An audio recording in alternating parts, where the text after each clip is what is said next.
we cannot treat people like objects, right? While they might have an object manifestation in the world, the thing that is guiding the object manifestation is the subject, right, or the person behind it, right? Like so the intentions are informing whatever expression is being made within their manifestation.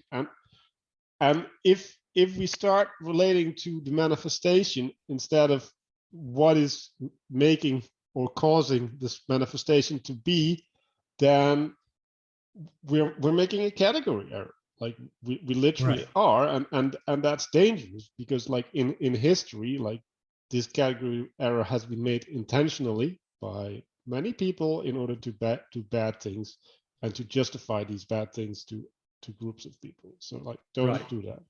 So it just occurred to me, Manuel. So you know, you're sort of famous for pointing out, like, don't identify against a thing, right? And if a human is subject and object, if you're just seeing them as an object, as that which objects, then you're identifying against them by default. All right, well, I'm back again today with Manuel Post to do another Dialogos discussion. And because my intros tend to go on a lot, I'm going to let Manuel introduce the topic today, and we'll see where we can get. Manuel, take it away. Yeah, so I've been noticing two ways that people use language, and I have been perceiving a lot of confusion as a consequence in the individual using it, but also in the conversation that it's being used in. And I think it's important for us to explore. So I think there's two ways that we relate to the world. One is where we try to understand what's happening in the world, and then there's another way in which we're trying to understand how to relate to the world. And while these two are obviously connected because they're talking about the same reality, they're not focusing on the same aspects of reality, because not the same things are important in this realm. When you're trying to understand things, you're trying to observe, and you're trying to relate to the relationship between things and how things are affecting each other. And when you're trying to relate to the world, you're trying to relate to how you're affected and how you can affect things outside of you. And those two things are fundamentally different. They lead to a different language. They lead to a different line of thinking. And I think when we're not aware of these two things and we start confusing them, then we start thinking, well, that we can relate to the things outside of us while we can't, or that the things outside of us have an effect on us that they're not really having, but the effect is useful for the way to interact with them. So for example, right, like when I put my hand on the stove, right, like the stove will repel me, right? But the stove is not repelling me, right? But my relationship to the stove is as if the stove is repelling. And I think that it's useful for me to have both awarenesses, right? And have both lines of reasoning open for me to explore what the best relationship with the world is.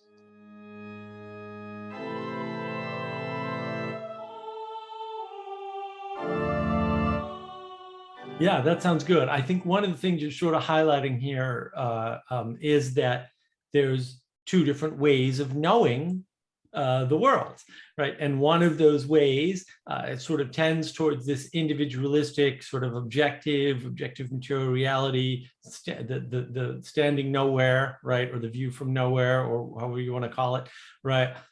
Which is useful but limited, right? And the other way is how we're connected, how we participate. So while it may be useful in a scientific frame to say, well, the stove doesn't repel my hand, It's more useful in a practical frame, in a pragmatic frame, in a frame where you have to interface with the world, where you're a part of it, to say, my hand is repelled by the stove, right? Because the relationship of the hot stove to the hand is more important than the state of the stove, right? So the stove may not be hot, but the fact that you don't go near it either way in some cases is adaptive, because then the chance of burning your hand is zero all of a sudden, right? So yeah, I think that's important, and it is wrapped up in the two types of knowing. And I think that's a good way to, or two ways of knowing, right? And I think that's a good way to segue the conversation. Like, that's a good foundation to go forward from. Right. So maybe we should get some connections going, right? So this idea of metaphorical truth that was introduced by Brett Weinstein, at least in this corner of the internet, where your description of the world gives you evolutionary adaptivity. So its function is not determined by the value of accuracy of description, but the value is determined by the affordances that you get by acting in the world in that way. Right. I think Fafeki also has a similar idea, although I don't know if he's really aiming at the same thing, where he's talking about the language of training, right? Where he's taking it a little bit away from the functionality, but he's introducing it as a necessary pre-stage before something else, right? Like, which would be mastery or something. And then the language of description, I think, is the thing that he's contrasting it. So yeah, this idea has been recognized by a lot of people, and then, well, like, why would we have such a thing? Like, why would it be important to have such a thing? And in some sense, when you're participating with things in the world, you need, like people say, you need to look beyond the ball when you're hitting it with baseball, right? Like, so there is this thing where you need to grasp beyond the immediate activity to what you want to manifest as a well, not as a consequence, through it. Like, you want to reach through what you're doing into bringing something else in, right? So there's this.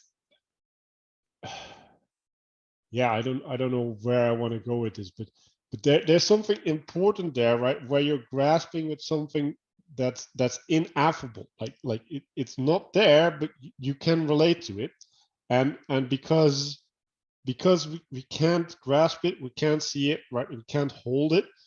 It requires different language. It requires us to have a different description of it, and in some sense, it requires us to treat it as if it's alive, right? Like, as if it's a person, like because it's not static. It's dynamic, right? Like, what we're relating to doesn't stay the same across time, and the fact that it doesn't stay the same means that we have to be able to adjust to it. We have to identify its nature, right? Like, the way that it's expressing itself to us. And when we're relating to the world in that way, then all sorts of options open up. Right. Well, and I think that's really what it is, right? It's optionality or potential, right? And then, so what the objective material reality worldview gives you is a focus on the present, because that's all you can know through materialism, through science, is what the present state is. You can try to make predictions on the future, but it's actually pretty poor at that at the end of the day. That's why political predictions are terrible and economics is terrible, right? It's bad framing for predictions because it's not representative of how the world is moved. It's only representative of the actions that the world has taken in the past. And so those frames are very limiting.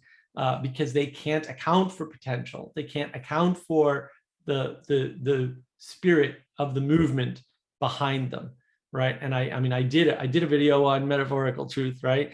And the fact that the other side of that is literal truth doesn't exist in some sense. Like, you can't nail it down because it's too many variables. So there's a way in which this trying to be, quote, objective pulls us away from the future, away from potential, makes us recede from possibility in some sense, and focus on maximum control or maximum understanding or maximum accuracy, precision, reliability, and consistency over maximum potential for miracle, right? Or for wonder or for awe, right? And that's wrapped up in the types of knowing. Do you know something sort of concretely? Do you know it as an object? Do you know it as a proposition, or do you know it poetically in the ways that it can interface with you, in the relationships that you can make with it and it can make with you, whether that's nature, another person, a group of people, a sport, a school, right? All of these things have spirit, and understanding spirit can't be done through logic, rationality, and reason. They have to be done through the poetic informing of the world. And that's what allows us those deep connections, those deep sort of intimate connections with everything else. And you can't privilege one over the other necessarily, right? You have to be careful if you're going to do that, and recognize that you sort of need a balance of both in order to live in harmony in the world. Mm-hmm. Yeah. So you bring up this idea of a person. It's like, yeah, well, what is a person, right? Like a person is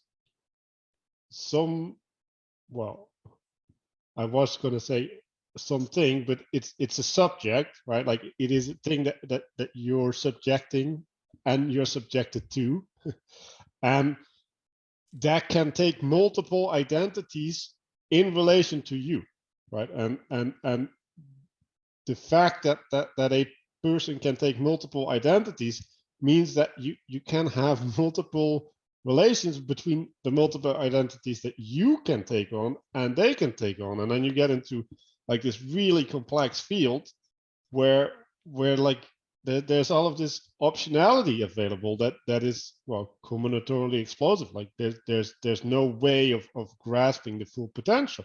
And you can imagine that you have that same type of relationship with a dog, for example, right? Like the dog also doesn't have one identity with you, right? Like the dog can catch the ball, right? Like the dog can hug you, like there's many things. It can give a paw. So there's but the amount of identities that the dog can take on compared to a human being is severely restricted.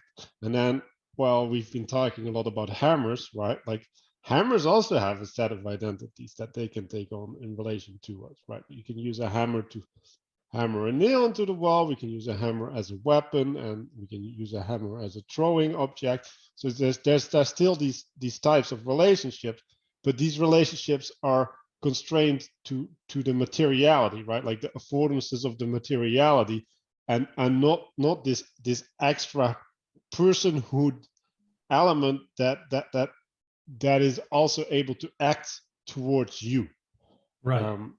Well, I like that. So maybe it would be a little more complete to say a person is both a subject and an object with a maximum material and non-material potential.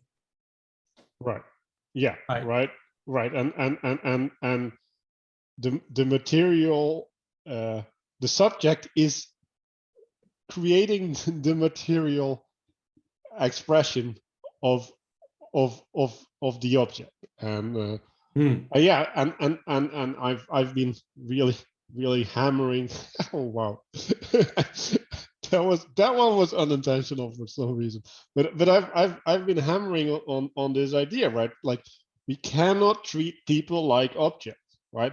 While they might have an object manifestation in the world, the thing that is guiding the object manifestation is the subject, right, or the person behind it, right? Like so the intentions are informing whatever expression is being made within their manifestation, and if we start relating to the manifestation instead of what is making or causing this manifestation to be, then we're making a category error. Like we literally Right. are, and that's dangerous, because like in history, like this category error has been made intentionally by many people in order to do bad things and to justify these bad things to groups of people. So like, don't Right. do that.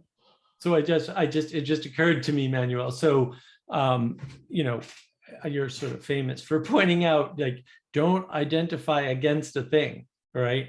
And if a human is subject and object, if you're just seeing them as an object, as that which objects, then you're identifying against them by default. And when you only identify against them and you don't engage with the potential, right, and the subjective aspect of them might be the aspect that helps you find the affordances, right, whether they're material or spiritual, right, non-material, right, that might be part of it. Is that, yeah, if you're going to objectify something, you are necessarily identifying against it. And not that that is bad, but it's bad if that's all you're doing, because then you're not finding a connection to it, right? You're deliberately severing the connection. You're saying, no, there's no connection here. I object, or it objects, doesn't matter, right? At that point, you're just severing connection. And that's why we see a lot of this behavior, especially recently, with people just outright stating, I want to disagree. And it's like, no, we'll agree with you. No, I don't want you to agree. It's like, why wouldn't you want to find agreement? And people really don't want to find agreement sometimes. And maybe they don't understand the implications, or they project implications that aren't there. But that's a severing of intimacy. That's a severing of connection as such. That's the, John Vervaeke short-term definition of short form definition of religio is connectedness. It's like, yeah, well, you're rejecting that connectedness. You're deliberately severing any possibility of intimacy when you object, when you do nothing but object, when you say, no, I object to this, or this is objecting to me. It's the same move in it, from a different perspective, but the move is to cut the connection. Well, why don't you want to be connected? Is it because the connectedness might put you in horror, or is it because the connectedness might put you in awe? Either way, that can be pretty scary. And I think that's one of the things that John Vervaeke talked about, right? That there's an axis of horror to awe. They're really the same thing with a different valence, roughly, right? If you're at one end, you're in horror, and if you're at the other end, you're in awe. And that's, and also, this goes back to awesome versus awful, right? Is it an affordance that you can relate to in potential with wonder, or is it an affordance that's so boundless you can't relate to it and you fall into despair because there's no connectedness, because there's nothing to connect to? And that's the difference, roughly speaking, or some of the difference between horror and awe. Yeah, so I really like that, right? So what are you doing when you make something or someone, better said, a object? Well, you're reducing the complexity of your relationships, right? So now, like, you have a classification or a objectification that you can relate to, right? Like, okay, so that person is trying to harm me, right? And then in some sense, it doesn't matter whether that's intentional, unintentional, actual, like that all is irrelevant, right? Because now you have this object that you can treat in a certain way, and you know how to treat things that are dangerous, right? Like things that are trying to harm you. Well, you need to protect yourself from them, right? And whether you do that by verbally distancing yourself from them, right, making them smaller than you so that you can feel bigger, right? Like there's all of these things that we can see in the animal kingdom, right? They have all of these responses, and or you're going to like literally attack them, right, in order to provoke a fight and assert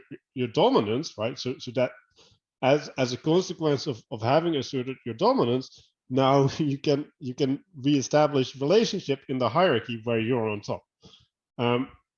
So yeah, like this objective thing has its uses, like you can see, right? Like there's use in being able to do that, right? Because if you make the correct determination, right, like this person is going berserk at me, you need to treat them as an object, because treating them as a person will get you killed. And so then the question becomes, well, okay, so there's a border there, right? Like there's a border there where it's okay to cross it or not to cross it, right? And one of the things that I think might be really useful, if you're capable of it, is, well, you can treat people as an object for like a really, really smart period of time in order to reach a goal, right? For example, like if you want to get past someone, right, like you can literally treat them as an object that is blocking your path, and then you can get around them, and that's okay, right? But like you can't keep having that relationship, right? Which people actually do, right? They get upset at them, right? Like, oh, there's this thing in my way and I had to get around it, blah, blah, blah, blah, right? And then it's like, yeah, but it's also a person, and like maybe you shouldn't treat people in that way. And then so there's this thing where you need to flip back, right? And then the other thing that you have to do is, well, like, am I justified in taking this object relationship, right? Like is there a valid reason for me to take on the perspective, or am I just acting out my emotions, right? Because my emotions, especially if they're strong, right, like they are the thing that put me in this horror paradigm, right? Because like they're like bringing up like this intensity and this focus that's welling up within me, and it's like, yeah, like I can hold this and be in this complex, intimate relationship at the time. And Mark is like nodding, like, yeah, I know that. So go ahead, Mark. Yeah, I think that's, yeah, we don't understand how things work, right? Because we do this middle out thinking thing where we look at something after it's happened and then evaluate it, right? But what's happening to us in the moment is we're being possessed by our emotions, and our emotions are steering us, right? Or a spirit is moving us or something. And that's what's causing the motion. So when you look at it in the middle, right, you go, oh, well, I did this, therefore I must have been feeling this. It's like, no, that's not necessarily true, right? And then you try to justify it. And people do this in conversation all the time, right? They say, well, you accused me of X. And it's like, we made literally no accusation whatsoever. No accusations were made, not against you, but against anyone or anything. Like whatever went on in your head, that didn't happen. Like, that's really important, right? So you heard something, and then what did you hear? Well, right? And then you can hear them fumbling to justify their claim. It's like, well, you made a claim that there was an accusation made. If there was, let's find out what it is, because I can't apologize for it unless I know what it is. It doesn't make any sense to apologize if you have no understanding whatsoever of what you did wrong. And which is not to say never apologize or something, but if you're just apologizing to appease the person, you need to know that. And I don't generally subscribe to that theory. I won't just apologize to a random person without understanding what I'm apologizing for, because I'll just do it again, right? So I don't want to do that. So if they can't tell you what it is that you did wrong, maybe whatever it is you did wrong wasn't wrong. Maybe it didn't even happen, because that's possible. It may not be likely, but it's possible. It's something important to get right, because if they objected, you should know what they objected to, and so should they. Otherwise, they're possessed. They're moved by a spirit they don't understand. And or maybe it happened and you were moved by a spirit you didn't understand because you didn't realize what happened. So there's a possession potential going on there. Whether you're possessed or they're possessed really doesn't matter. You want to get to the bottom of that so it doesn't happen again, right? You don't want it to keep happening. That's no good. So what do how do you interface with that? Like, how do you recognize that? And this is part of this subject-object balance that you need to maintain, that, strangely, again, maps to intuitive knowledge, right, which is more subjective, right, versus, say, the concrete type knowledge, which is more objective, right, where you're disconnected from things, right? You're trying to play that middle ground, that objective material reality ground, where you where things relating to you are objects because you're not related to them in essence, right? So you're trying to cast an area where you're not related, and therefore that's an object. Whereas the other way around is maybe you're related to everything, and now you're paralyzed, you can't make change because you don't know what connections you're changing, right? And both are important aspects. Yeah, so what I heard is that there's people, they're in emotion, right? And then in some sense they're still in that emotion when they do the reflection, right? Like that's still holding them. And then there's still this element of objectification, right? And then you can just imagine, like, oh, like, I'm not the person who does this, right? Or like people say this all the time. Like, my child would never do this, right? Like so there's this identity that where people are like, yeah, I'm not this person, and therefore the problem has to be at the other person. And the reasonable thing that would have made me respond in this way would be this, right? And then that's the thing that they say. Right. And then like and you can see, right, like the way that I described that, right, like it was all in relationship, right? It wasn't in what actually happened, right? It was like, okay, like if I am like this and these conditions and that, then we get there. And this is again going back to what we started with, right? Like this is this language of relation, right? Like where you're using the way of relating to describe what happened, right? Like an actual thing, a description of the state. And that's the confusion of these two levels, right? Like you're confusing, like, okay, this is the way in which I participated with, this is what happened. And to have the recognition that when you participate in something, especially if we're getting emotional, right? Like if it gets intense, then we lose the awareness of the actuality, right? Like what is happening, right? Like what is manifest. Like I've been having drunk drives on my bicycle back home, but then I'm like, how did I get here, right? Like Right. I'm missing a piece.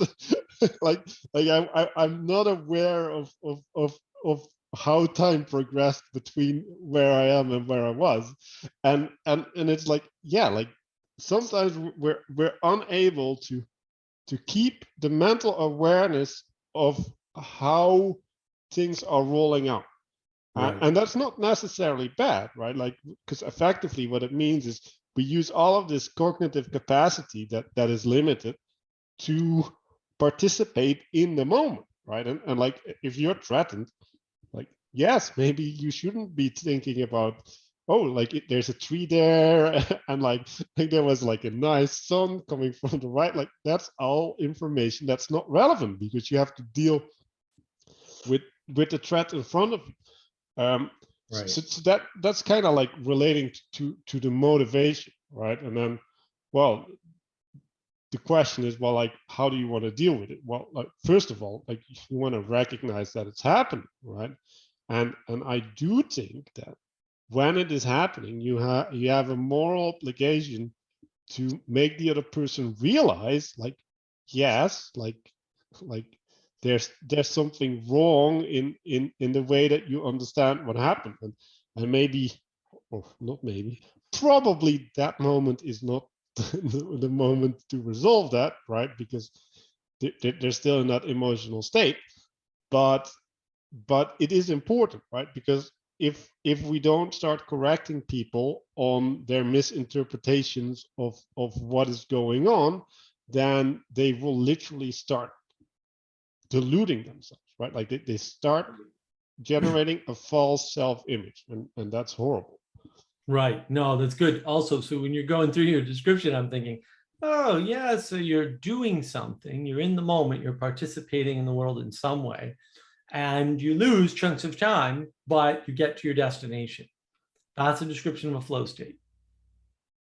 So the description of flow state and the description of a state of drunken bicycling or any kind of drunken activity where you have an end result and you don't remember the middle is the same. So are you sure you want to rely on flow state for goodness? Because it doesn't sound like it's only good. It sounds like it can be very bad. And I think that's part of the issue, is that there's a way in which we're relating or we understand the goal of the interaction to be relating in a way.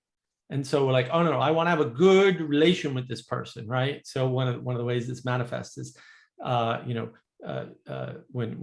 John Vervaeke and Jordan Peterson did their first talk, right? Well, we want to manifest Philia Sophia, not Philia Nikeia. It's like, wait, are you sure?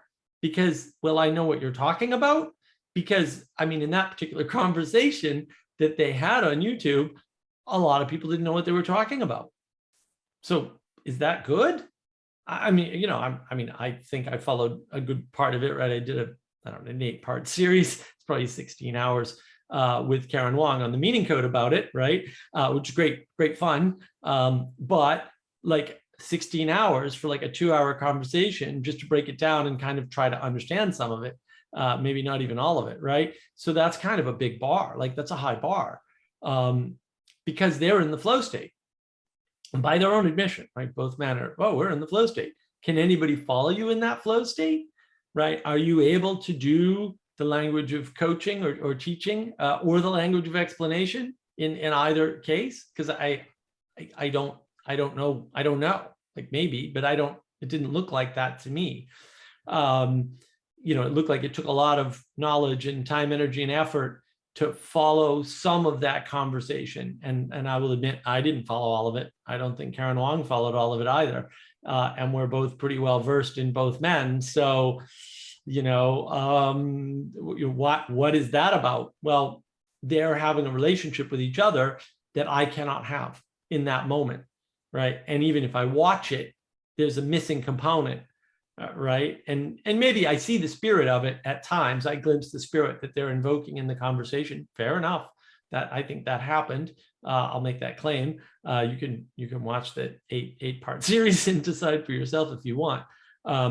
But there's if you're assuming that there's a way to have a good relationship with somebody and define good as no conflict, for example, you're going to be in for some disappointment in life because that may not be possible. And you may have to have the conflict and go through the difficult times and, be hurt and hurt the other person in order for you both to grow, because I think that might be necessary for growth, right? Is the argument, is the conflict and the resolution, like you got to have a resolution, right? And people often seek that end result without realizing that they didn't get the end result, and they're trying to justify why that didn't happen and put that responsibility solely on the other person. Yeah, so your description of watching this conversation is like, okay, so there's two men and they're having intimacy, and part of that intimacy is that they're relating, right? Like so they're in relationship. And when you're the third party watching, like you don't have the participation that they're having, right? And that participation is bringing something of themselves in there that is shaping what is occurring. And because you cannot bring something, well, you can bring something of yourself in that to shape what is occurring, right? Because that's how you watch, right? Like you're connecting what they're saying to the information that is inside of you, but you don't have the same thing, right? Like because they're shaping it based on what's inside of them, right? But you can't shape it based on what is inside of you, because it already happened, right? Like it's already actual. Like you don't have levers to pull to change what is going, right? So the intimacy that you can have when participating as an observer is severely limited. And in some sense, that's good, right? Like you don't want to participate in an MMA fight, right? Like you want to observe it, right? Like there's uh, benefits to not being in the ring, right? Like I don't want to be in John Vervaeke's head, because like I don't want to read all these books that he's read. Right. I really don't. And the fact that he's able to condense that knowledge into something that he can communicate and express in a condensed way is really valuable to me, right? So there's all of these aspects where there's benefits, but there's also the aspect like I have not read these books, right? So I cannot have the relationship that John is expressing in that moment. So there's this trade-off, um, and that is important, right? And maybe I'll go this into, well, it's important to participate in things in life, right? Because if you're just observing, right, like you're missing out, right? Like you're not bringing yourself in, so you're not able to grab out of it what you would be able to grab out of it if you were bringing yourself in. So the communion, right, the coming together of these spirits, right, and the participating with these spirits is going to open up reality in profound ways. And so yeah, that's a call to action, I guess, to the people watching. Like if you're just lurking in these videos, right, that's different than going into the comment section and asking a question or sharing things and getting feedback, or talking to other people or about what you heard. Like that process, we think is really important for you to develop the understanding that is just beyond exposure to the ideas. Right, right. So the exposure is important, right? We're not saying don't expose yourself to ideas. We're doing a video. Like, let's be realistic. We're not saying don't watch the video, especially all my videos, because you should watch all my videos. I can confirm that. -1. But no. So, but what we are saying is, in order to gain that relationship, that connection, that intimacy, you should interact. So you should leave comments. You should ask questions. You should be critical. All of those are perfectly allowed, right? And you know, you may not get engagement. That's possible, but unlikely, because I rather like to engage. I'm rather disagreeable, much like Manuel. And so doing that helps you to engage in other areas as well, right? Like you know, a lot of people, especially when I was online a lot more, we'll say in different forums and such not. A lot of people were online because they had poor social skills. And the way they developed social skills was talking online, and then they could go outside and talk to people outside too. This was not a hidden secret. It wasn't, you know, it wasn't under the surface. Everyone knew that's what was going on and talked about it rather openly. Oh, I have social anxiety, and therefore, and you see that on the Discord server nowadays. I have a lot of social anxiety. All right, well, let us help you with that, right?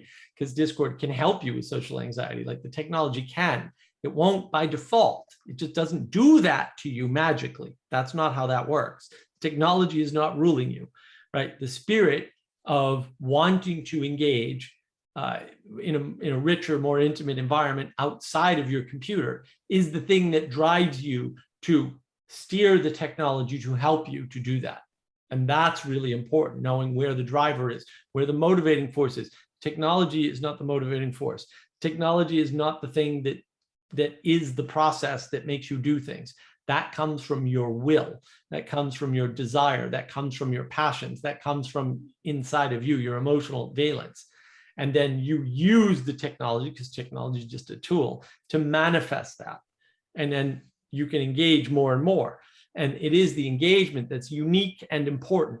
So yeah, seeing things in the world, engaging with videos. I watch a lot of videos, maybe a few too many, you know, encourages you. So if I watch a video on Robert Murray Smith's channel, he's got a great channel.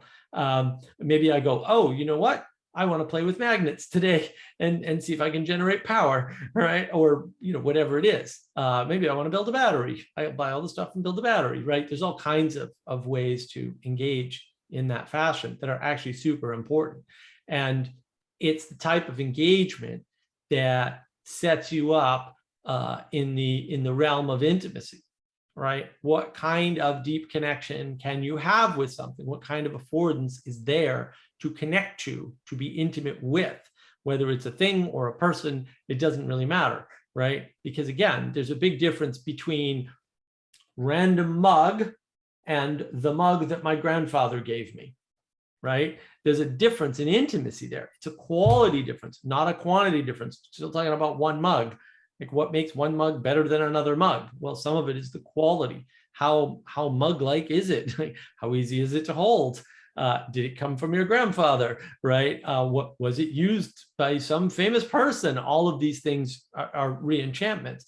And the way we understand intimacy is through contrast, right? Because we have to realize, oh, there's me and something else, and they're different. This is where the individualization helps, right? That the objective idea helps. There's a difference between us, right? But then we need to go subjective, find the affordance to how to bridge the gap. How do we connect to that thing? How do we get this connection? Because, you know, I want to reduce the contrast, right? Because that brings down my anxiety, roughly speaking. Yeah, so that brings me to, I was in church today, and I had this profound feeling of like that there was something missing, and then I was like, oh, like I can bring this to the table, right? So I was sensing this lack, right, or this affordance that wasn't filled, and I was like, I can do that, and I was like, oh, so then I had to decide, well, like, do I want to live up to this call, or am I not going to do this? And then I was like, well, if I'm not going to do it, like, how is it going to happen? And then I was like, okay, so I guess I'll have to do it, right? So I'm telling you this because this is my experience of, like, things don't happen in the world unless you make them happen, and that just became really real to me in that moment, and that just called out to me, and like, you maybe don't have to do that in relationship to other people and their needs, but like, you should be doing that in relationship to your own needs, right? Like if you feel the need to gain better understanding because you're lost, right, like, you should participate in ways where you can generate the grounding that allows you to feel secure to act in the world. And yeah, so I wanted to connect back to what you said because you opened the door, Mark, but I lost the thread, so I'll give it back. You lost the thread. That happens in Dialogos. Yeah, so there's this idea of contrast and connection, and object versus subject, where subject, you're trying to find a way to find an affordance, but in object, you're trying to relinquish all connection or deny all connection. And when we stay on the denial connection side, it's no good, but we need the denial connection side to have distinction, right? To make a difference.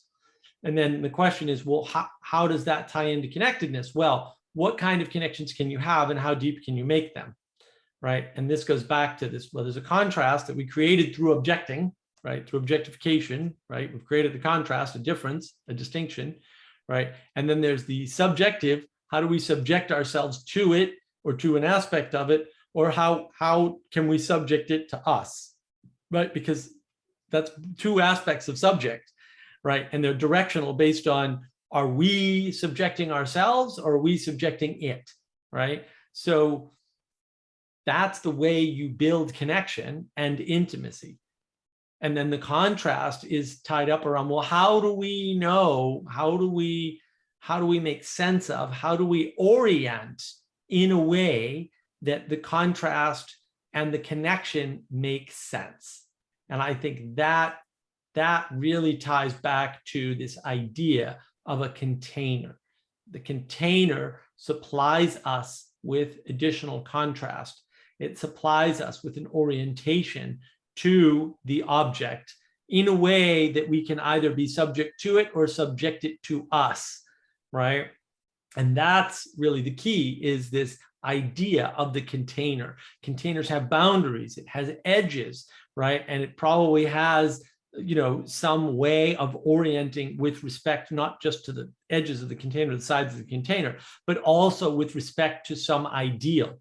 And one ideal might be the good.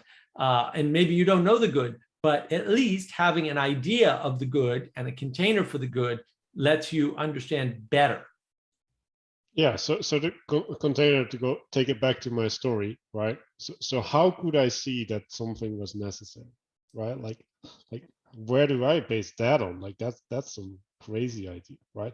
But that's what the container is, right? Like the container is like we're all together in this place to participate in a certain way, and in order to participate in a certain way, like certain things are necessary, right? So now I can organize what is happening with inside of me, right, in my experience, but also in relation to the people around me, and I can observe the wholes, right? Like I can see, okay, like like something could be more here, and something could be more here, and like maybe I don't have the tools to relate to the here, but the first one, like I can participate in, and then what happens, right? Like if everybody starts acting that way within that container, right? Like they start filling up the holes that they can fill up, right? And everything becomes better, right? Like there's something that is manifesting, right? Like as a consequence of the container, right? Like that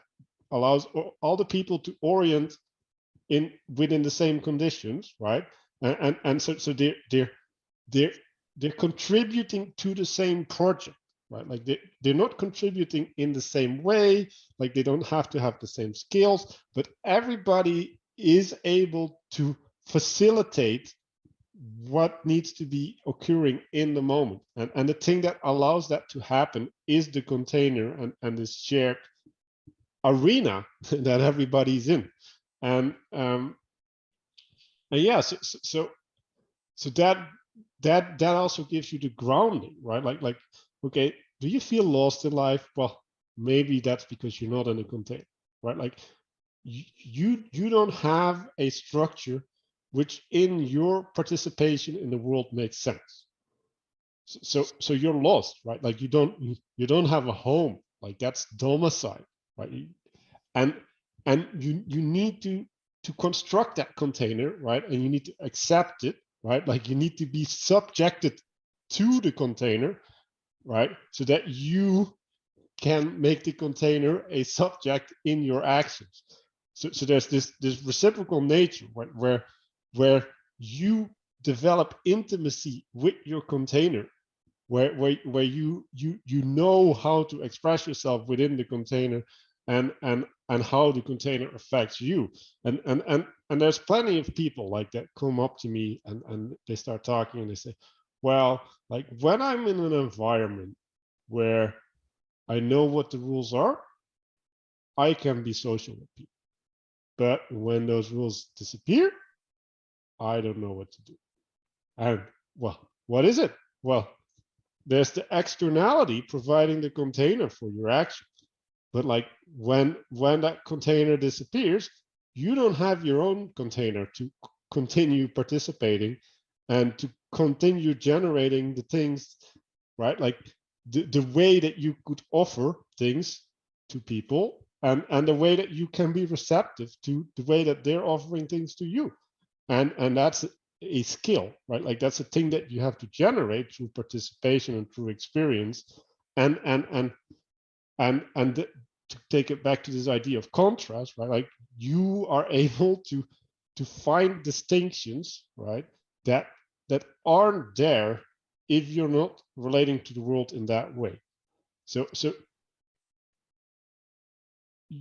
you need to have the awareness of like what you're doing. You need to construct a purpose, right? Like a reason for being in the situation that allows you to say, well, like I'm here to pick up girls, right? Like, okay, well, that's a reason to talk to a girl, right? Like if you need a reason to talk to a girl, well, that's one. Like, and if you're not gonna talk to a girl, it's like you're not gonna fulfill the reason for actually being there. So like then you might as well not be there, right? So then you have a decision to make. Like, am I gonna stay and actually do it, or am I gonna leave, or am I gonna be a hypocrite?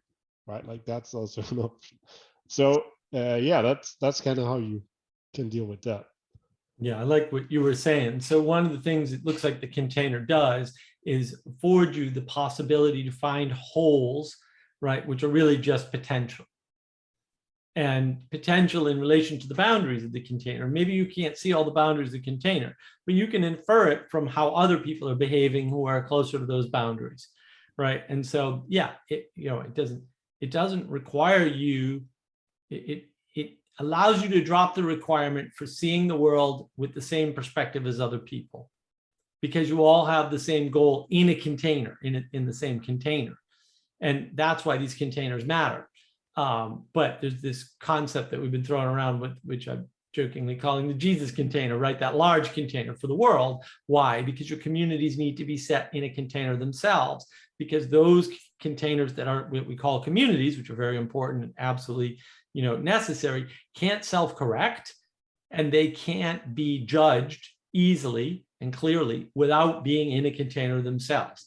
Now that container should be wide open, obviously, but I think the Jesus container is wide open, roughly speaking. And that's really important that we have these wide open, larger containers. How do you meet the world?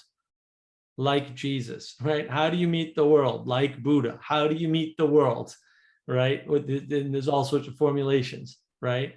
And that's the thing. That's what religions, roughly speaking, provide, is they provide the super large container for you to know the general aspect of how to meet the world, and to come to terms with the fact that when you meet the world, or when the world meets you, things are going to happen, and they're out of your control largely. And there's a limited amount of control you have over some things, but you don't have control over everything, or most of anything, really. And then how do you deal with it when that goes horribly wrong? Well, this is what the larger, say, religious container actually provides you. And if you don't have one, you will feel domiciled, you will feel lost, you will feel untethered, unable to orient in the world. And a religion or religious-like structure will be provided to you, and you won't be aware of it. You'll just act it out, because we have to have this ability to orient, or we're lost. This is the awe and horror thing again, right? Infinite potential without boundaries is horror, because you have nothing to connect to.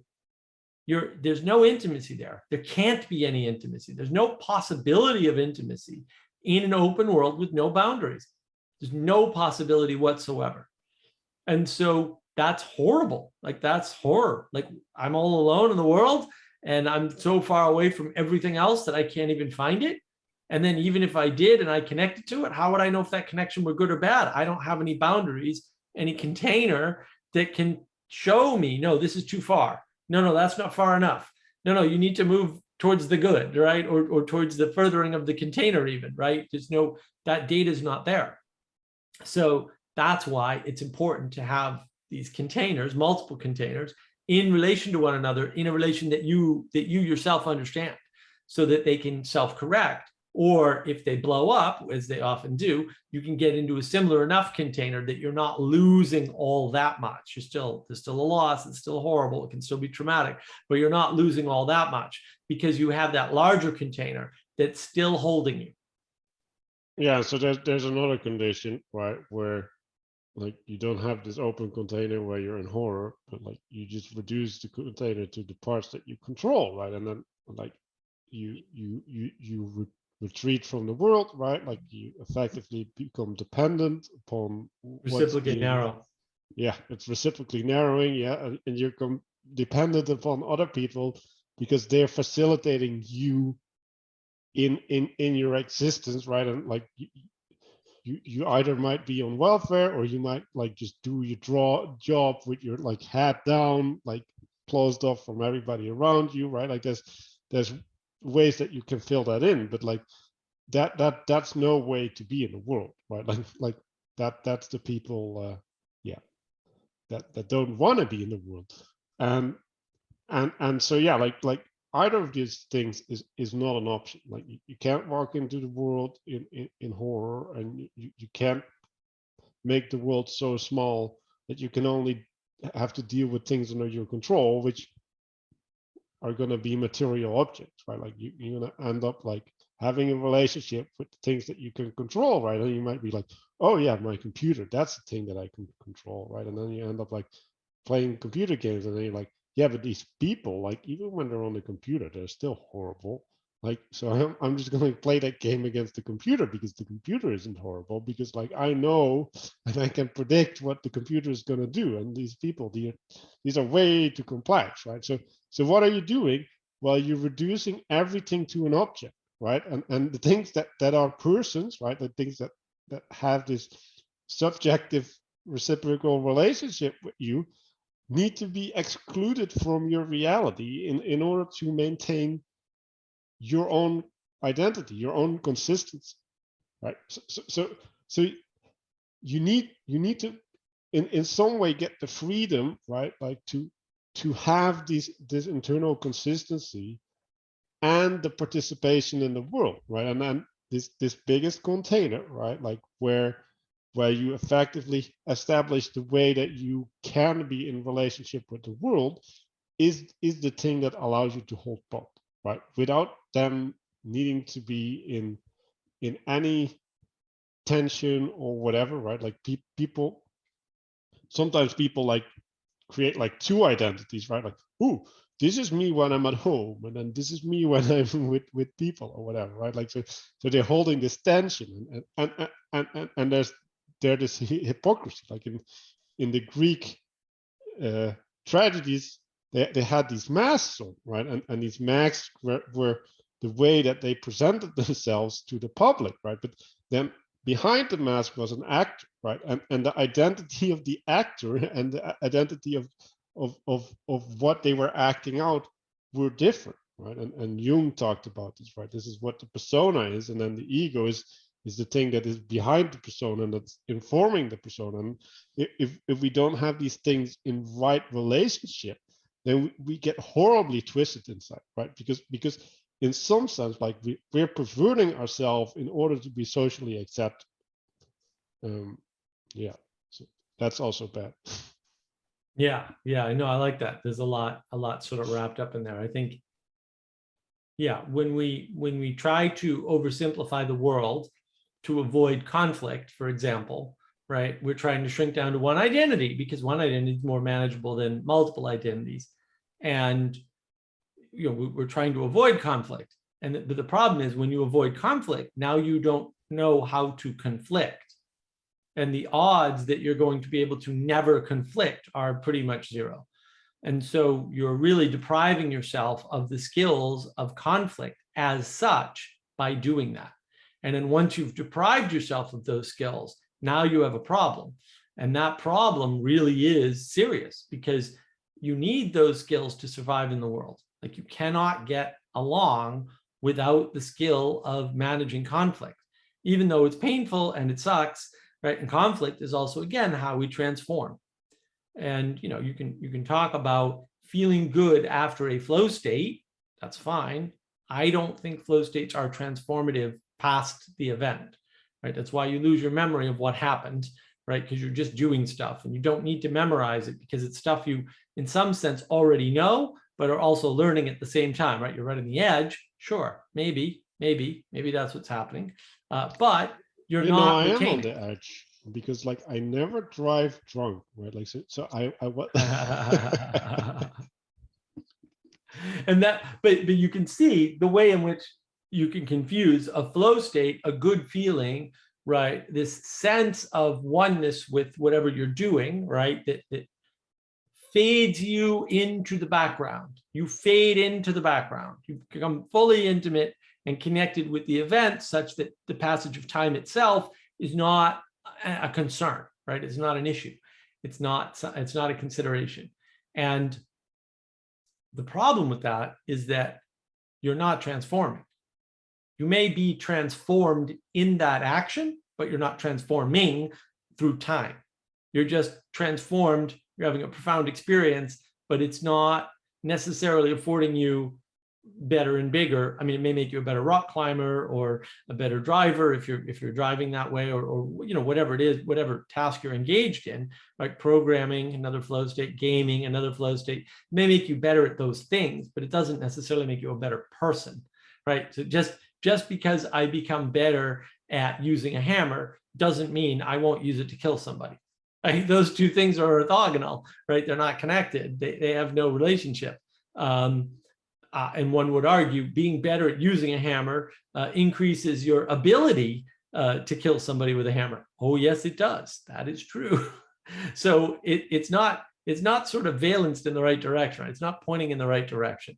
And so that's a problem, is that you could be enabling a transformation that's bad through flow state, but you're not transforming through the flow state. Those are different things. Transformation requires a destruction of who and what you are, at least in whole or at least in part, and a reconstruction into a more efficient or more affordant, right, a place with more ability to connect way with the world. And so what does that mean? Well, that means that you have to take yourself apart or destroy a part of yourself, burn off the dead wood, as Peterson would say. Hopefully in an environment where you have support from other people, because they can tell you, yes, you're doing good, or no, you're doing bad. They can say, yes, you're aimed at the right thing, or no, this is a bad transformation to make, right? And when you're making the transformation, they can lend you their agency so that you don't have to try and do that alone, because knocking out the foundation of what you've built this far in your life, even partially, is dangerous. And, you know, the number of people that can do it themselves is vanishingly small. Like, are you the Buddha? Because I don't think I'm the Buddha. So, you know, maybe I want to be careful with that. Maybe I want some help with that. Maybe I need people around me in case I need help with that, right? And maybe they can give me advice or point me in a direction or tell me what they see that I don't see, because there's always stuff I don't see, always. So it's handy to have those other perspectives. And then I can go through this transformation. And again, within a container, the container helps. It helps other people to cooperate with me by virtue of being in the container. It helps me to point towards whatever the container is pointing towards. And it helps me orient within the container with the contrast. And that helps me have intimate connections with the other people. All of which I think is required. That support network, that structure is required. You can't just transform with the help of one other person, for example. You need at least a container to do that with. Yeah.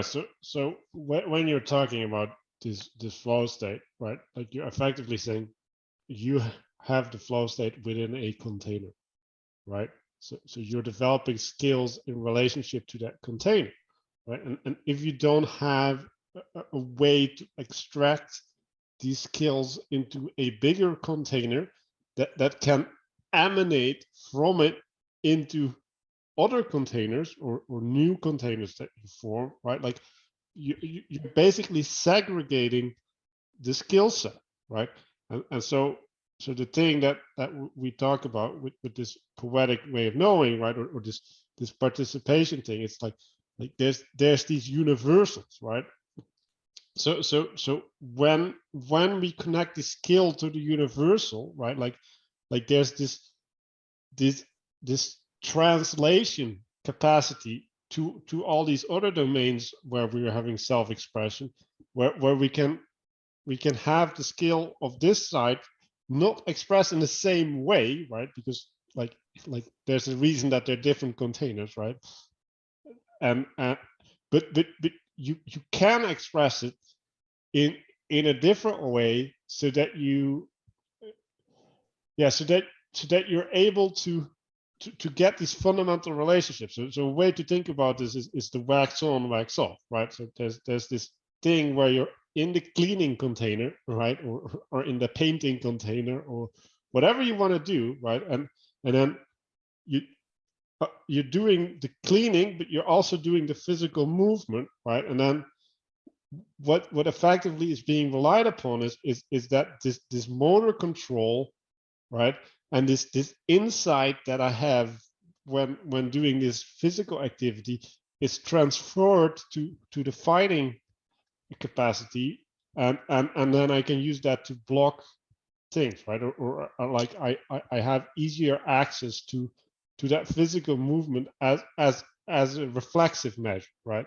Because now it's integrated in my bodily awareness, right? So the body is also a container, right? Like the body also holds information. Like Edgar Tolle talks about, it's like the body keeps the score, right? Like Yeah. there's all of these things that are stored in your body, right? And this is a thing that you kind of unlock with meditation or things like yoga and tai chi and karate, right? and yeah, so there's all of these ways where you can have this connectedness, right? Like where you can see, well, okay, like this physical movement, like is not happening in just one aspect of my life, but it might be happening in multiple aspects of my life, and maybe I can gain awareness of that I have this movement, and then I can look in other containers to apply that movement. And when we start thinking and relating to the world in that way, like it just opens up in front of you. Right. And that was what John Vervaeke talked about when he talked about exaptation, right? Where you have a skill like, moving your tongue to help you eat, and then suddenly you can use it to speak, right? It's like, oh yeah, because we're using the basic skills of the tongue and making them do something they weren't, say, necessarily originally doing. And part of exaptation is taking skills from one arena or container and putting them in another one and getting a different result, right? And that's what you're describing there, right? So yeah, the whole Karate Kid, the original movie, right, where he's wax on, wax off, and paint the fence, right? Why? Because yeah, you got to move your hand the whole way, right? You gotta do this, and then this, and then this, and then this, because that's it. And that's something you practice in karate. You have to do that, and you have to do that because that skill is a skill that exapts into defense specifically. And some defensive skills adapt into offense, but most of them are defense. But also they get closer to the core movement skills, right? And there's a bunch of core movement skills that once you have them, you can run quicker, right? You can run differently because there's different ways of running, actually, right? You can walk differently. You can which gives you the ability to sprint and do long distance running. There aren't too many people that can do it, but there are some people that can do that. And that's because they know the difference between one type of running and the other. It's not simply stamina, by the way. There's actual different ways of movement that are evident. And so being able to exact things to fit different containers is really important. And it's one of those weird things, that particular Karate Kid movie, right, where everybody loves it, but nobody can identify what is so appealing about it exactly, right? Because it's more than just the archetypal story. And I think it's not just the archetypal story, the archetypal patterns, but it's this intelligibility that we sense in the lesson. So the lesson is paint the fence. The lesson is wax on, wax off on the car, right? The lesson is, stand here, right, on one foot or whatever. These are all lessons, right? There's a whole bunch of balance lessons, right? These are all lessons. Okay, but those lessons apply all over the place in places you don't expect. You can use them to paint a fence.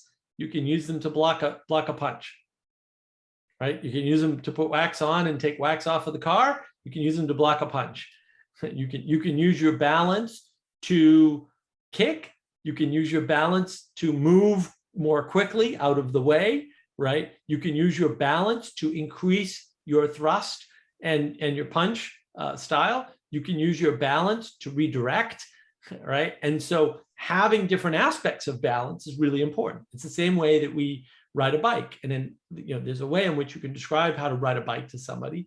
But if I tell you, okay, what you do when you get on the bike is balance. Okay, that's absurd. Everybody knows what balance is, but telling someone to balance doesn't help them to balance. The only way you can know to balance is by doing it. And it's harder on a bike because you're moving the pedals and you're rocking side to side. When you're doing that, you're rocking forward and backwards because pedals are round. And, so there's all these ways in which you have to learn how to do that. And then you'll notice younger kids on bikes, the bike's all over the place, right? It moves like this, and they're kind of wobbly. It doesn't go exactly straight. And as they get better at the balance, the efficiency increases and they improve in their skill, and then they expend less energy, and then they're able to bike longer, right? All of these are exaptations because we know how to balance. We just don't know how to balance on a bike, right? And then once you know how to balance on a bike, you might know how to balance, standing on an upright pillar or something, right? And then when you know how to do that, you might realize how to balance by jumping up in the air and switching feet and balancing on the other foot. Which I can't do anymore, but I used to be able to do. So you can see these exaptations happen everywhere in different containers.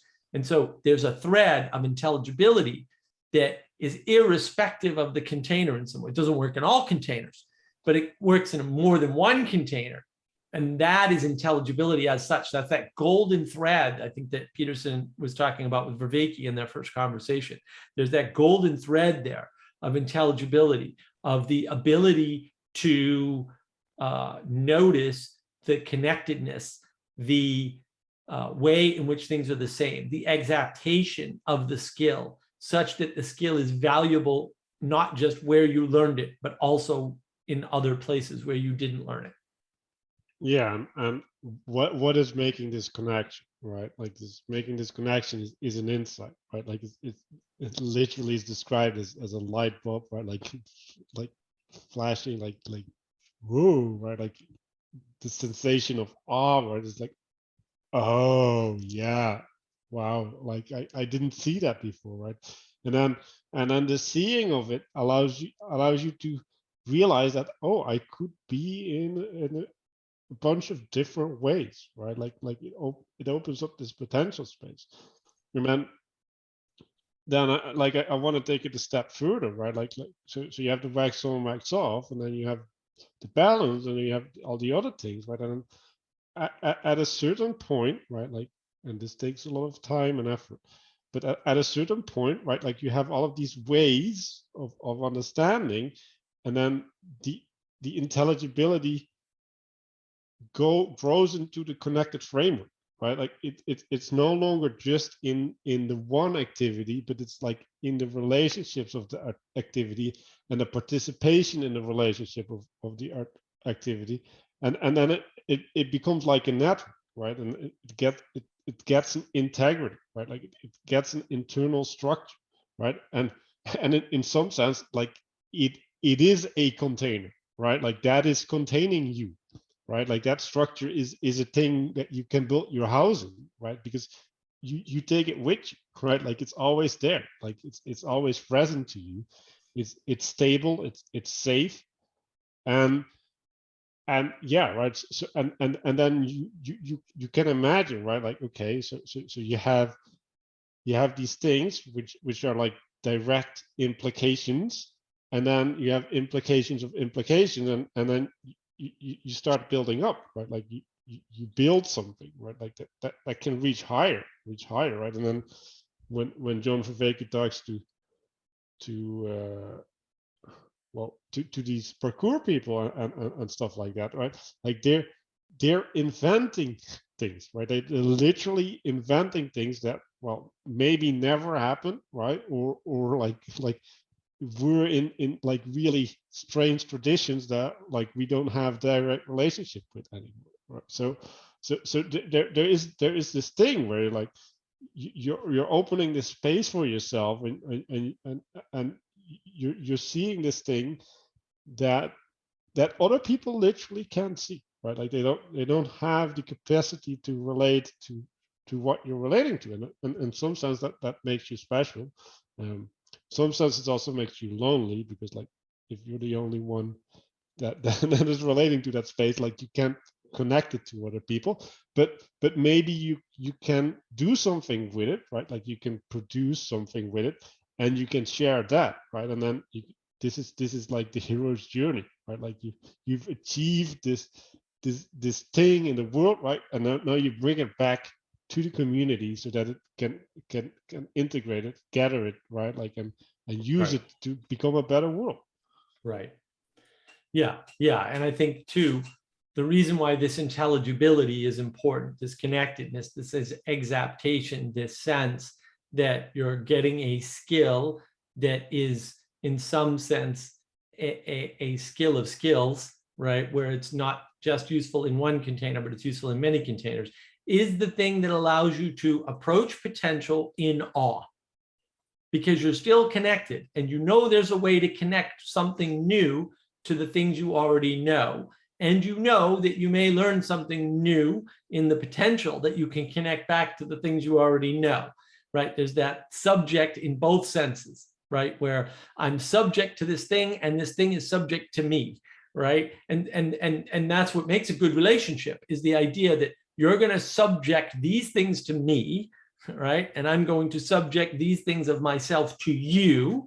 And that makes for a stronger, more intimate connection, right? Because you have an understanding. Maybe it's an implicit understanding, right? It doesn't have to be explicit. It doesn't have to be like, we're doing this and you're doing that, I'm doing this, right? But it's there, and it's part of a dance. And that dance is part of the intelligibility, because you have this relation to another person or another thing, right? And that relation is connected through this golden thread of intelligibility, right? And that is what gives you the safety and lowers your anxiety so that you can interact in the world. And I think that is one of the keys to, I've talked about this before, right? Where we have this meditation practice, been doing it almost 2 years now, something in that range. And, we have this after chat in the meditation, and the after chat in the meditation, somehow, some way, everything that everyone says makes absolutely no sense in any possible context. And yet we all know what we're talking about. And I don't know how to explain that, but I still claim that's what's happening. It's a very weird thing, right? But that's that golden thread of intelligibility, partly because we have a container of meditation. We have a container of personal meditative journey along with a long-term wisdom journey, right? That's very enriching to us as individuals. And that's really key, is that we can be enriched by our shared container, or enriched in our shared container on our shared journey, not in the container, but in the wider world. Like a meditation container, a Sangha in some sense, is a throwaway container. It's just people getting together and meditating, right? But in some sense, it's providing a level of intelligibility with yourself and with others in connection, in relationship, that gives you this golden thread, or the ability to sense the golden thread all throughout your life. And it transforms you very slowly. There's different aspects of transformation. It's a very slow transformation, right? That ties things together that you couldn't tie together without this experience. And it goes much better when you do it in a group, or when you have a group to do it with, and then discuss afterwards. And the reason why is because you're getting multiple perspectives on the same experience, roughly speaking, within a container. And so that's the importance of the container. And that's the way in which we make intelligibility, by contrasting these containers and saying, oh, wait, there's a golden thread between these containers. What's that about? Yeah, so what you just laid out is like a precondition for ethics, right? So you have this structure with this integrity, right? And now you have this relationship to the horror, right? Or the awe, right? No, the awe, like the positive version of horror, right? And when you're in relationship to that, right? And you have this integrity inside of yourself, right? Like you can have discernment, right? Like independent of what you're relating to, right? So is this conforming or relating to this, my internal structure, right? Like does it have a way to interface with that, or doesn't it, right? Like that gives you a sense to reject or accept a connection, right? And if you don't have the capacity to reject or accept connections, then yeah, like you don't know what to do. But if you do have that capacity, then certainly you have a valid way to judge things, right? Like instead of just, ooh, that makes me feel bad, right? Like that's not a good way, right? Like you don't want to feel bad. Like that's not a valid way to make a judgment about a thing, because that's just a personal opinion, right? And this is the thing that people always complain about. It's just your opinions. Like, no. Like there's a way of being where it's more than an opinion, right? And like it might not be an absolute truth, but like it's closer to it. And then, well, like when you start finding that thread, right? Like so now the thread is a thing that extends the integrity across time, right? So when we get the capacity to extend that integrity through time, we get another dimension, right? And now our discernment of good and bad is going to be even more stable and reliable, right? And now we actually have something, if you can maintain your integrity, right? Like that you can judge other people, right? Like it's like, yeah, you shouldn't be doing that because like my experiences have taught me that like if you're doing that, then this happens, right? So you have this authority that's not just your mere opinion that you can appeal to in order to convince people. And that's really, really important to realize that such a thing exists and that you can gather that or develop that for your own. And also that you need to do that in relation to other people, hopefully people who already have gone through that process, right? Because like they know where you're missing out and where you're good, right? Like, yeah, keep on going there, right? And yeah, like so you need to seek out a place where people are gathering to do that, and they want to assist you in going through that process. Yeah, I like this idea of opinion, right? So there's a couple of ways, right? So an opinion is something like, oh, you're just being purely subjective, right? But there's a way in which if you are a participant, if you're participating, you're not being purely subjective anymore, right? And so that's not the same thing, because opinions are purely propositional, right? And that's what people are appealing to. But, so how do you know that? That's just your opinion. No, I know that because I did that. Oh, well, that's different. Now it's not my opinion, it's something I experienced. And that is the difference between, we'll say, raw opinion and actual experience. And if you don't recognize that difference, then there's a problem, right? There's a problem with you, right? Or the other person, whoever doesn't recognize the difference between an opinion, which is just a proposition with no experience backing it, no intuition of participation, right? It's just, oh, I'm asserting this. It's like, okay, and maybe your assertion's logical, but maybe it's not correct, because that happens a lot, where you can make an assertion and the assertion is not in relation to anything important, right? And so, yeah, that might be true, right? It might be a hammer is a thing for banging nails, but it's also a murder weapon, right? In this particular case. So you can make the assertion that no, the hammer can't be a murder weapon because it's always a thing that bangs nails, but that doesn't help you when someone's dead by hammer, right? And so that is just an opinion, right? There isn't an objective fact of hammers are tools that bang nails, but there is an experience of hammers as murder weapons. And so that's not merely an opinion, right? Or it's not an opinion of the type of hammers are only for banging nails, because that's just a propositional assertion with no recognition of the potential of a hammer. And that's the problem. Things have potential, which means they have multiple uses, multiple identities, which means there's conflict. So every object has a conflict within itself in the relations it can have or affordances it can have in the world. And if we don't know how to manage that, and that, I think to your point, is the realm of ethics, we're in a lot of trouble. We really will get to solipsism and nihilism and fall into despair and depression.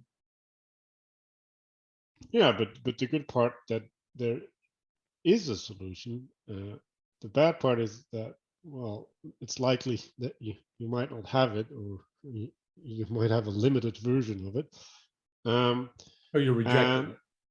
Yeah, or you're rejecting it, right? So you don't want to deal with that part of reality.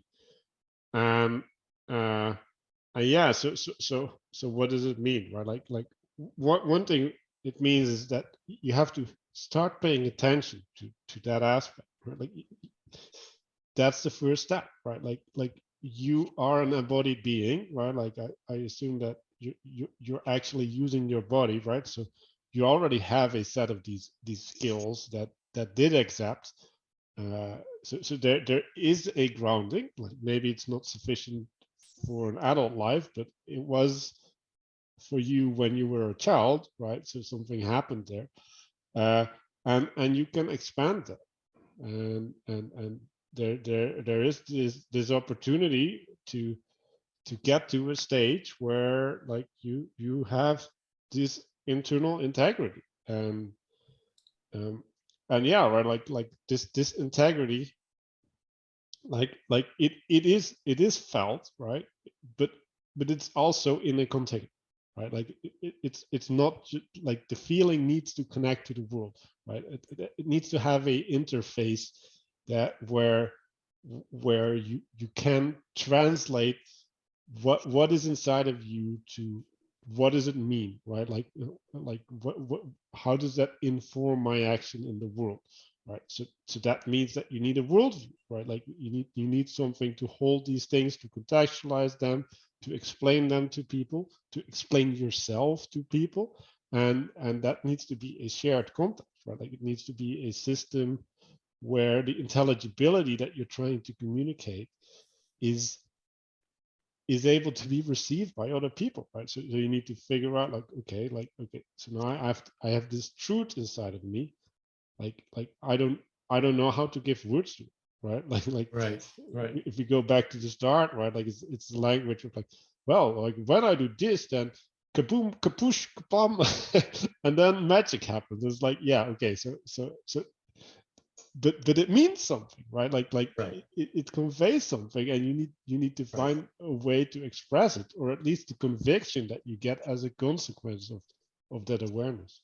Right. Yeah. Well, then I like this idea of container as validation, right? So it's also the way that you move, the thing you exact into your skills, right? You take your skills into the new container, right? But it's also the validation that something works. You know, it doesn't have to work in all containers. It has to work in enough containers to make it useful. But then that validates it as more than mere opinion, because things happen in containers, in arenas, and that's how you evaluate the participation. And that's the big difference, is that there's a way in which opinion is proposition, but there's a way in which what you know can be participation. And that's not mere opinion, because it's experiential. It's something that happened that you can refer to, that was validated by the fact of its existence, or its coming into existence. And I think that's really important. I think that's actually a good note to sort of end things on, Manuel. What do you think? Do you want to land the plane here?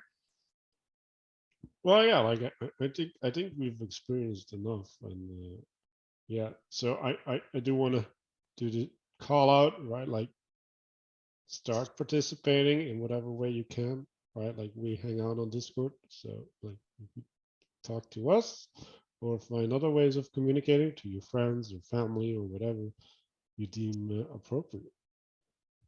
Yeah, yeah. Find containers to communicate within and participate within, and find containers that help you contrast in the world and make sense of the world and put you in places where you can participate. And don't be upset if there are containers where other people can participate, but you can't, because everyone's got limitations and everyone's on a journey, and we're not all ready to participate in the largest possible container, or some particular container, you know, whatever it is. And seek the participation, but seek the participation in a container that allows you for long-term validation of your activity. And that, I think, is really the key. And I just want to encourage you all, everybody watching, to continue to participate with this. Leave comments, right? That's one form of participation. Join us on Awakening from the Meaning Crisis Discord, or Bridges of Meaning Discord. And then I've got my Mark of Wisdom Discord. We're usually on one of those three servers fairly often. And willing to talk to people and interface with them and participate in whatever limited fashion you can on Discord. And look, thank you for watching and for giving up your time and attention.